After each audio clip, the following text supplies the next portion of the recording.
Ciao e benvenuto al mio canale. Io sono Luigi Melacarne e oggi ti parlo di racconta la tua storia e connettiti con i potenziali nuovi clienti.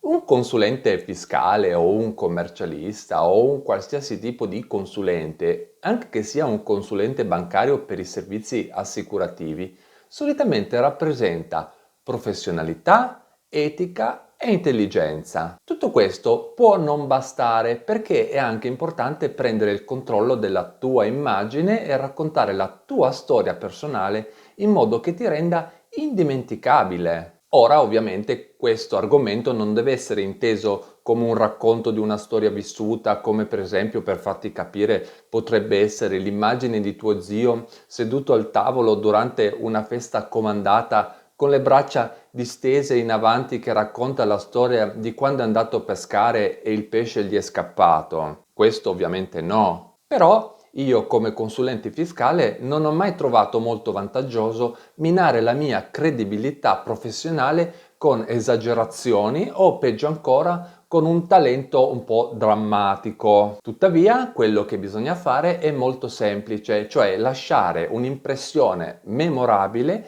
quando incontriamo potenziali clienti o anche solo in una conversazione informale. Ora ti dico il perché hai bisogno di una storia personale. Non devi pensare la tua storia come a un passaggio obbligatorio per cercare di vendere un tuo servizio. I tuoi servizi parlano già da soli. Piuttosto devi pensare alla tua storia come a un modo per connetterti personalmente con un nuovo potenziale cliente oppure un cliente attuale, cioè che hai già, oppure con un collega professionista del tuo stesso settore oppure che sia magari un nuovo partner. La tua storia è simile a un bottone dell'ascensore. La tua storia rappresenta la tua unica possibilità e questa possibilità dura al massimo 30 secondi, proprio come un viaggio di un ascensore. Sul motivo per cui valga il tempo che qualcuno ti ascolti,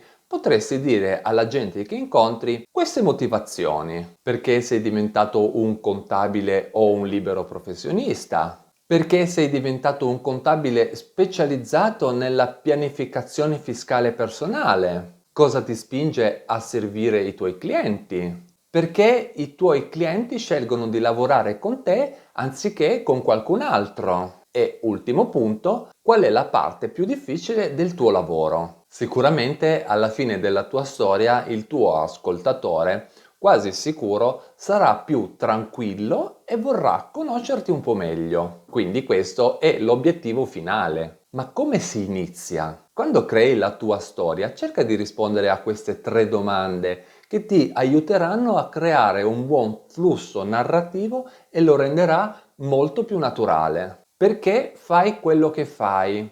Primo punto, spiega perché hai iniziato il tuo lavoro o come hai creato il tuo ufficio. Molte persone iniziano la loro storia con quello che fanno o con quali servizi offrono. Questo ovviamente porta ad articolare un buon racconto e spiegano anche come portano dei benefici al cliente. Se invece tu inverti l'inizio del tuo racconto e inizi con il perché, allora vedrai che ti connetti immediatamente con la gente. E in un mondo sempre più competitivo e saturo di tutto quanto, una buona connessione è quello che incoraggerà il potenziale cliente a chiamare te anziché un tuo concorrente. Il secondo punto è in che modo aiuti il tuo cliente. Cerca di collegare il perché di prima al come e in che modo tutto questo andrà a beneficio del tuo ascoltatore. Il come dovrebbe andare a posto con il perché. Potresti voler parlare del perché hai avviato o aperto il tuo ufficio, oppure puoi raccontare come è iniziata la tua passione per diventare un contabile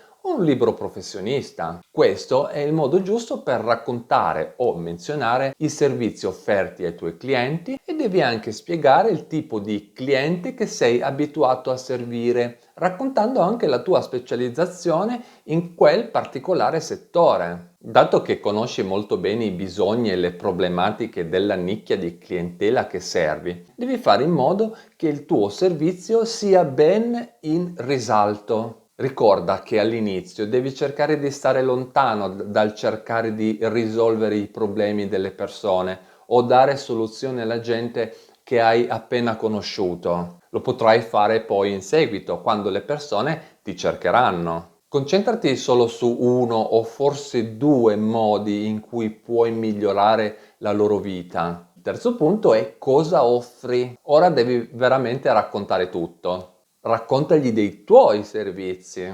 I servizi possono essere, per esempio, il tuo pacchetto di servizi, il modello di prezzi che offri, le piattaforme tecnologiche speciali che stai usando. Oppure puoi raccontare dell'eccellente supporto ai clienti che riesci ad offrire. Le opzioni ovviamente sono veramente infinite, ma ricordati di concentrarti solo su un servizio che ti rende unico. Devi essere sempre sicuro, quindi devi assicurarti che l'ascoltatore si colleghi al perché e al come della tua storia. Ora ti spiego cosa fai con la tua storia. Tieni sempre a memoria la tua storia, così sarai pronto a raccontarla quando qualcuno ti chiede: allora, cosa fai? La tua storia può anche essere scritta e raccontata sui tuoi social network, come per esempio il profilo LinkedIn, nella pagina delle informazioni del tuo sito internet, oppure sulla pagina Facebook. Non ti dico di usare Instagram perché attualmente Instagram nella pagina personale offre la possibilità di scrivere solo 3 o 4 righe.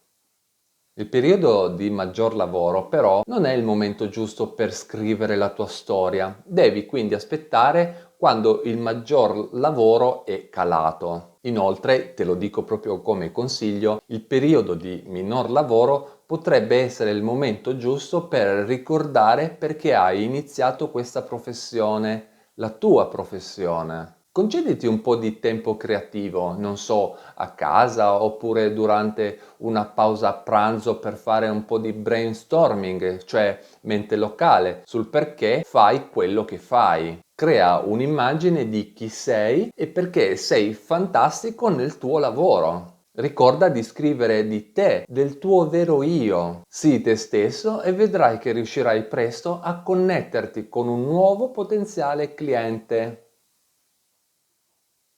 Bene, per oggi è tutto, grazie per avermi guardato e ti ricordo di iscriverti al mio canale qui su YouTube, di seguirmi su Instagram e di visitare il mio sito internet, così sarai sempre aggiornato su tutte le prossime novità che riguardano la tua attività da imprenditore o da libero professionista. Ti aspetto, ciao!